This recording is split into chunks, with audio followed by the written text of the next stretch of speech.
দুর্নীতির অভিযোগ উড়িয়ে দিতে পারেননি বলেই যুক্তরাজ্যের মন্ত্রিসভা থেকে পদত্যাগে বাধ্য হয়েছেন টিউলিপ সিদ্দিকী, এমন মন্তব্য করেছেন দুদকের চেয়ারম্যান ডক্টর আব্দুল মোমেন। দুপুরে দুদক কার্যালয়ে এক ব্রিফিংয়ে তিনি বলেছেন, সাবেক পররাষ্ট্রমন্ত্রী হাসান মাহমুদ ও তার স্ত্রীর অবৈধ সম্পদ অর্জন এবং অস্বাভাবিক লেনদেনের অভিযোগে পৃথক দুটি মামলা করেছে দুদক। এ সময় তিনি বলেন, ক্রিকেটার সাকিব আল হাসান এখন আর দুদকের ব্র্যান্ড অ্যাম্বাসেডর নন। সাকিবের বিরুদ্ধে দুর্নীতির অনুসন্ধান চলছে উল্লেখ করে দুদক চেয়ারম্যান জানিয়েছেন, প্রমাণ পেলে তিনি মামলার আসামিও হতে পারেন।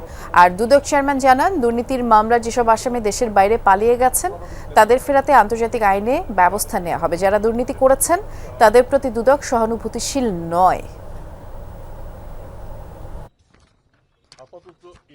দুর্নীতির অভিযোগ উড়িয়ে দিতে পারেননি বলেই ব্রিটেনের দুর্নীতি নিবারণের দায়িত্বপ্রাপ্ত মন্ত্রী মিস টিউলিপ সিদ্দিক সে দেশের প্রধানমন্ত্রীর প্রবল সমর্থন সত্ত্বেও হয়েছেন।